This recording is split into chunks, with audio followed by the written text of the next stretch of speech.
C'est peu connu, la Drôme est un département largement forestier et dont la surface de bois ne cesse de s'étendre.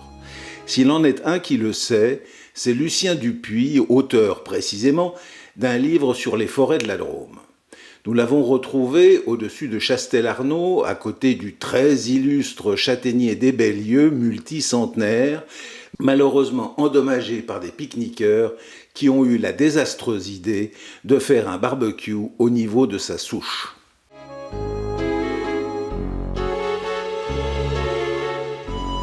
Ce châtaignier témoigne de l'incroyable ancienneté de la forêt, quoi. On lui donne entre 500 et 700 ans. L'homme a bien peu de choses par rapport à l'histoire de la forêt et des arbres. Les arbres contemporains qui ont traversé les millénaires, ce sont les ginkgo biloba, dont l'origine remonterait à 270 millions d'années. Et l'homme est arrivé évidemment beaucoup plus tard. La forêt, en Europe du moins, ne s'est développée qu'après les dernières glaciations, c'est-à-dire au maximum il y a 10 000 ans. Et à ce moment-là, l'homme est bien présent sur Terre et on peut penser que les forêts et les hommes se sont développés en même temps et qu'ils ont une histoire commune qui les relie.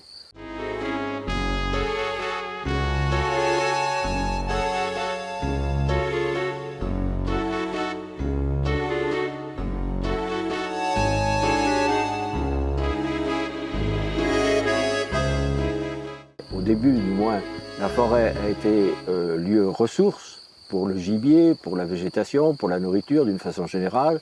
Et puis, à partir du néolithique, où les hommes se sont sédentarisés, la forêt a pris de la distance. Mais elle a toujours été là pour apporter le bien-être, en plus de la nourriture, de quoi se chauffer, de quoi s'abriter, etc., etc. Chaque fois que l'humanité croissait, la forêt diminuait. Chaque fois que l'humanité régressait, la forêt s'accroissait. Et il y a un jeu comme ça, entre l'an 1000 par exemple et l'an 1300, la forêt a diminué de moitié. Parce qu'à ce moment-là, l'humanité a grandi d'autant, a doublé.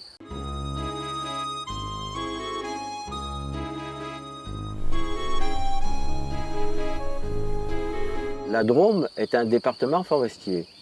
Alors que la moyenne nationale du taux de boisement est de 31%, dans la Drôme, il est de 51%. Et si on parle de la région Auvergne-Rhône-Alpes, nous sommes le deuxième département d'Auvergne-Rhône-Alpes après l'Ardèche. On peut faire allusion à des forêts anciennes, qui ne sont pas très nombreuses dans la Drôme. Le peuplement de la Drôme a un âge moyen de 70-80 ans.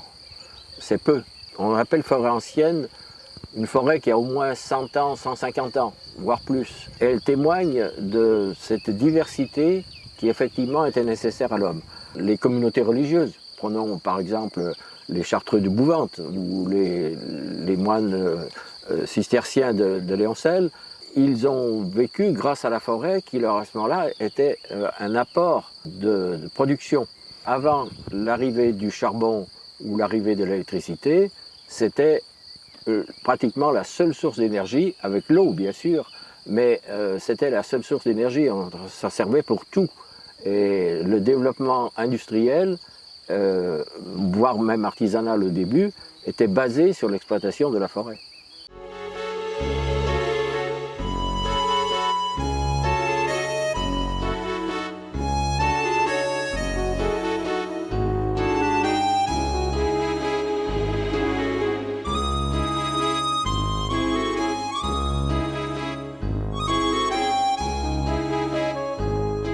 Dans la première moitié du 19e siècle, la forêt a été surexploitée, à tel point qu'elle a atteint son plus bas niveau. Elle était à 7-8 millions d'hectares contre 25-26 précédemment.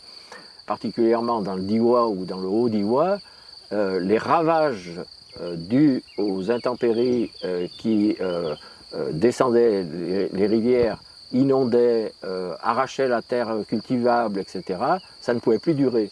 C'est à ce moment-là qu'on a pris conscience de l'intérêt de préserver les forêts.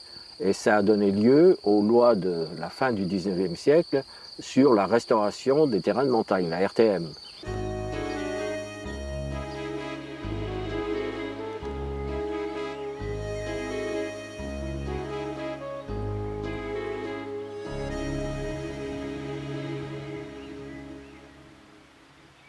Je disais tout à l'heure que la forêt diminuait lorsque la population s'accroissait.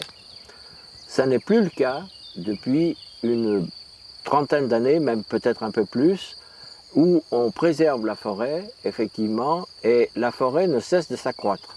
Par exemple, les 50 dernières années, la forêt drômoise a cru d'un tiers.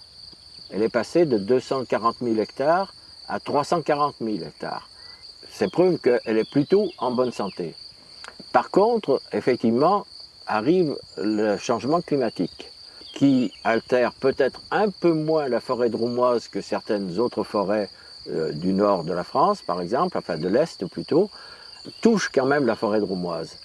Et notamment avec les différentes périodes que l'on a vécues ces dernières années, où la sécheresse qui s'additionne à la canicule est très traumatique pour la forêt.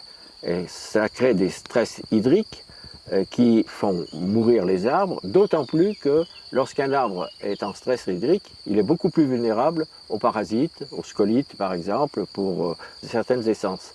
Et donc la forêt drômoise mérite beaucoup d'attention pour être maintenue, d'autant plus que nous sommes à un point climatique intéressant, puisque nous sommes un peu de transition entre le méditerranéen et l'océanique. Les arbres s'habituent, évoluent. Le problème, c'est que le changement climatique va trop vite pour eux. Sinon, au cours des siècles, ils se sont toujours adaptés aux variations climatiques.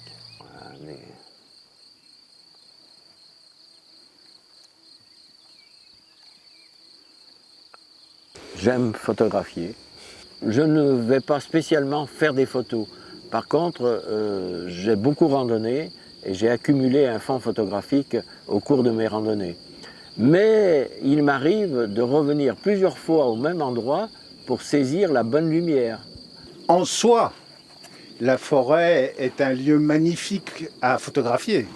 Alors, la forêt, oui. Les arbres, c'est plus difficile.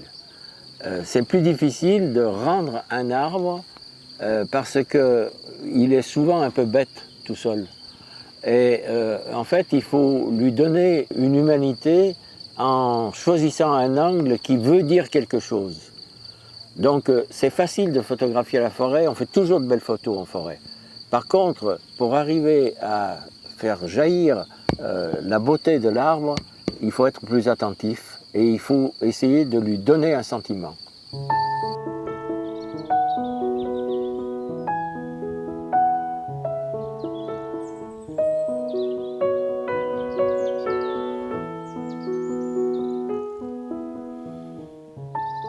On assiste justement à des protections d'insectes qui étaient en train de disparaître et qui se maintiennent, voire même se redéveloppent.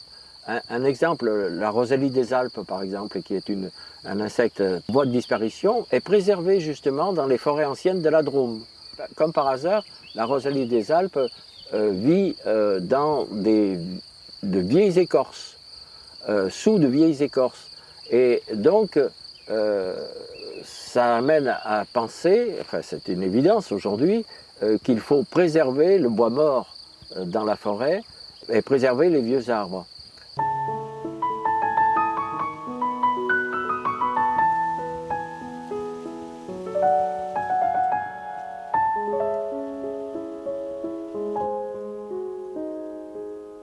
Après la guerre, il y a eu une politique d'encouragement à l'enforestation, avec des primes données, qui n'ont pas toujours été bien utilisées, notamment parce que ça a conduit à des plantations uniques, avec des espèces uniques, et avec tous les inconvénients vis-à-vis de la biodiversité ou vis-à-vis du changement climatique aujourd'hui.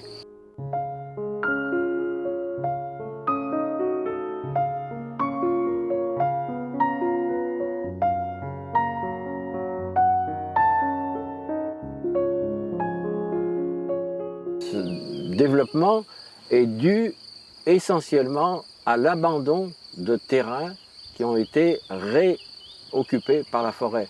Ça commence par des landes, et puis après, la forêt grandit, et ainsi de suite. Dès qu'une friche est abandonnée, et où il pousse des buissons, c'est classé comme forêt. Alors qu'en fait, la forêt, elle met quelques temps pour s'installer, mais c'est dû essentiellement quand même à la déprise agricole.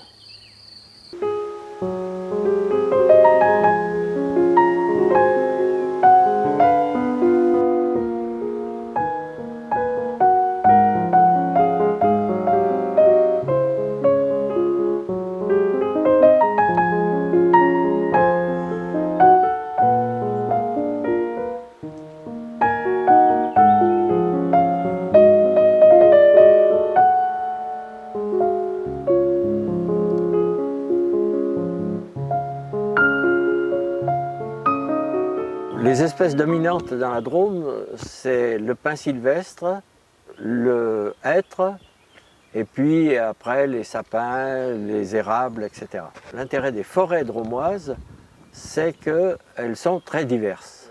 Entre la variation du climat, la variation de la latitude, la variation des sols, les espèces qui s'adaptent sont différentes. Le hêtre, qui est très présent dans la forêt de Marsanne, par exemple, lui a tendance à disparaître, pas disparaître, mais en tout cas à diminuer son implantation à cause du réchauffement climatique.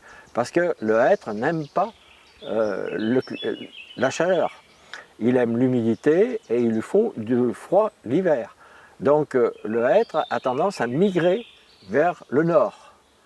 L'importance des différentes essences a varié. On peut supposer qu'effectivement, le climat, qui a varié quand même pas mal pendant ces siècles derniers, a influé sur les espèces. C'est pour ça que dans la préservation face au changement climatique, il est important de préserver la biodiversité et de préserver le mélange des essences. Parce que si on a affaire à une espèce qui ne s'adapte pas, il n'y a plus rien. Par contre, si on a des mélanges, il y aura forcément quelques espèces qui vont s'adapter, voire même évoluer pour s'adapter, et donc à ce moment-là, on a plus de chances de préserver. Mais c'est un peu empirique, il faut bien le dire, parce que effectivement, on n'est jamais sûr de l'adaptation d'espèces allogènes, d'espèces qui viennent de l'extérieur. Quand elles sont en place, on sait comment elles vont évoluer. Mais quand on les importe de l'extérieur, on ne sait pas vraiment comment elles vont s'adapter, ni au sol, ni au climat qu'elles rencontrent. On fait des essais avec des mélanges de plantes qui viennent plus du sud, donc censées mieux résister à la chaleur et à la sécheresse, mais on y va mollo, si j'ose dire. Bon, par exemple, en ce moment, l'ONF préconise la plantation de cèdres du Liban ou de sapins de Nordman. Bon, on ne peut pas dire que ce sont des espèces autochtones, loin de là. Ni même qu'on va toutes transformer les forêts drômoises en cèdres du Liban. Mais elles vont permettre à d'autres essences de se développer dans leur environnement.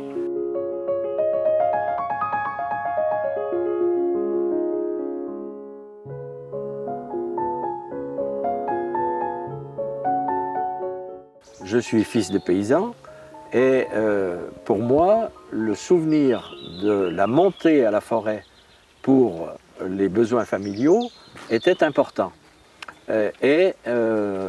C'était toujours la fête. Quand on allait au bois, comme on disait, c'était la fête pour effectivement la liberté, le contact avec la nature, etc. Alors, c'était important d'abord parce qu'on allait couper le bois pour se chauffer. On allait couper le bois pour construire des cabanes dont on avait besoin dans les champs, etc. Et si on avait un peu plus de surface, on vendait de temps en temps une parcelle. Et on pouvait la vendre, chez moi c'était le cas, parce qu'il y avait une usine d'emballage pas très loin de la ferme, et le peuplier payait bien. Donc on plantait à la naissance d'un enfant, par exemple, quelques arts, voire 1 hectare de peuplier, en disant, lorsqu'il voudra s'installer, lorsqu'il se mariera et qu'il s'installera dans la vie, on coupera la plantation, on la vendra à l'usine et ça lui fera l'apport initial pour s'installer.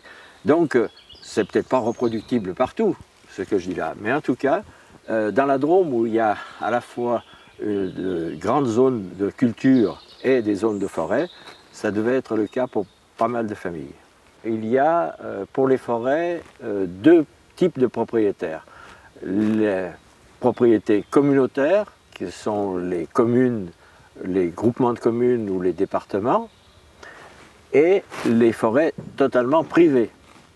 Le déséquilibre est grand entre les deux, puisque dans la Drôme, il y a 26% de forêts domaniales, communautaires, et il y a donc le reste, c'est-à-dire 74% de forêts privées. Les propriétaires forestiers dans la Drôme sont au nombre de près de 40 000, 39 000 et quelques.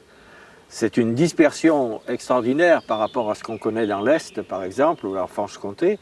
Et du coup, ça rend la gestion des forêts difficile, puisque chaque propriétaire, il est propriétaire, il fait ce qu'il veut. Mais est-ce qu'il y a un sous-entendu là derrière qui est de dire, si c'est des propriétaires privés, c'est pas très bien entretenu? Non, c'est pas vrai, parce que le propriétaire privé a quand même besoin d'entretenir sa forêt pour la rendre rentable. Le problème, c'est rentable à combien de temps? S'il cherche un profit immédiat, il va faire par exemple une coupe rase, couper tous les arbres. Et ça, c'est catastrophique pour la forêt, aussi bien pour le renouvellement que pour les perturbations climatiques qui s'en suivent, avec des trouées dans lesquelles vont s'engouffrer les orages, etc. Donc, ce n'est pas une bonne gestion. La bonne gestion, c'est une gestion à long terme, où on accepte le renouvellement de la forêt sans l'anticiper trop, c'est-à-dire se contenter de couper que les arbres matures. On estime chez nous, dans la Drôme, qu'un arbre est mature quand il a passé les 80 ans, voire qu'il atteint 100, 120 ans. Ça veut dire être patient pour celui qui attend un investissement à court terme sur ces placements. C'est surtout un inconvénient parce qu'il faut obtenir l'accord de tous pour pouvoir faire évoluer une région, une forêt. L'ONF est un organisme très ancien qui a varié d'appellation, mais qui est un organisme national en tout cas, pour gérer les forêts domaniales. Mais il a aussi une tutelle sur les forêts privées. Une tutelle essentiellement qui est faite de conseils d'ailleurs. Il est dans la préoccupation de l'ONF de faire au mieux pour maintenir ces forêts, voire les développer. Le problème, c'est que par une orientation politique qui date déjà de quelques années, qui n'est pas récente, mais ça n'a fait que s'accentuer, on a donné une vocation plus ou moins commerciale à l'ONF, il faut qu'elle se rentabilise, et ça a conduit à des diminutions de personnel qui font qu'ils n'arrivent plus à gérer les parcelles dont ils sont responsables. Ils sont accaparés par contre par des soucis de gestion pour rentabiliser la forêt. Et suivant les équipes, il semble que dans les départements ce ne soit pas partout pareil, d'après ce que j'entends dire. Suivant les équipes, eh bien, la forêt tourne à l'exploitation plutôt qu'à la protection.